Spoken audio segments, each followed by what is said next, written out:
The morning should have arrived, but the world was still wrapped in darkness. The stars still twinkled, the moon still hung in the sky, and the air remained cool as if night had never ended. Sam rubbed his sleepy eyes, expecting to see golden sunlight streaming through his window, but instead, everything outside was bathed in a soft, silver glow. He frowned. Morning was late. Emma was already outside, standing in the middle of the quiet street, looking up.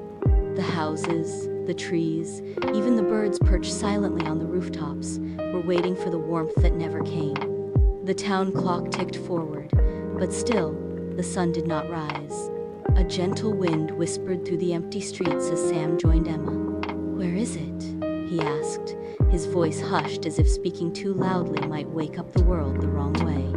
Emma pointed to the horizon, where there should have been the first hints of pink and orange, but instead, there was nothing. Just darkness stretching endlessly. "I think the sun fell asleep," she said. The words sent a shiver down Sam's spine. The sun sleeping? What if it never woke up? What if this night lasted forever? He imagined plants withering without warmth, birds forgetting how to sing, the ocean turning still without the pull of the sun's golden rays. "We have to wake it up," Emma said, determination shining in her eyes. But how did one wake the sun? It wasn't like waking up after a nap, where a simple shake would do. They needed something stronger, something powerful enough to break through the stillness. Sam thought of the brightest things he knew: laughter, joy, stories that made people's hearts light up. Emma grabbed his hand. "Let's try," she said. They ran to the town square where the fountain stood, its water reflecting the sleepy moonlight. Sam took a deep breath and called out, "Wake up, son! We miss you!" His voice echoed across the empty streets, but the sky remained dark. Emma cupped her hands around her mouth and shouted, "Please wake up! We need you!"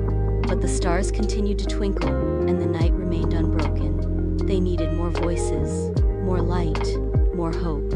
Hand in hand, they ran door to door, knocking and calling out to their neighbors.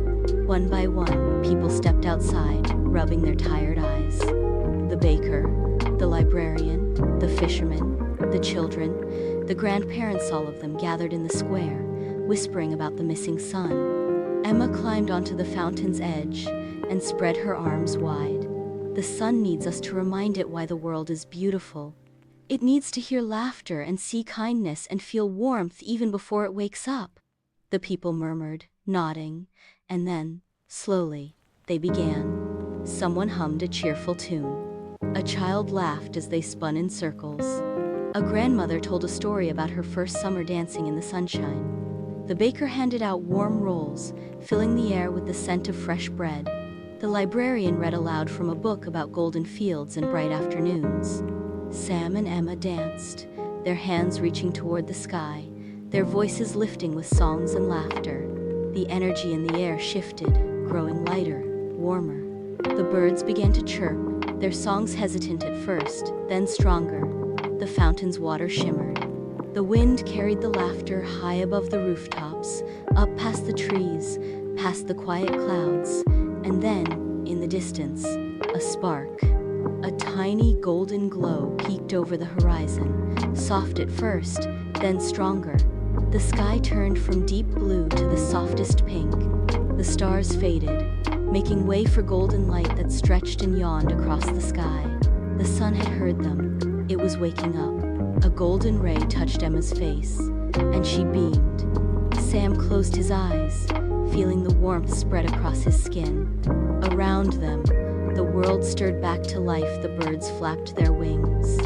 The ocean waves sparkled. The trees stretched their branches toward the light. The sun had woken, not because someone demanded it, but because they had reminded it why the world was worth shining for. Sam grinned at Emma as the town cheered. "Next time the sun sleeps in," he said, "at least we know how to wake it up." Emma laughed, twirling in the sunlight. "With hope," she said, "and a little bit of magic."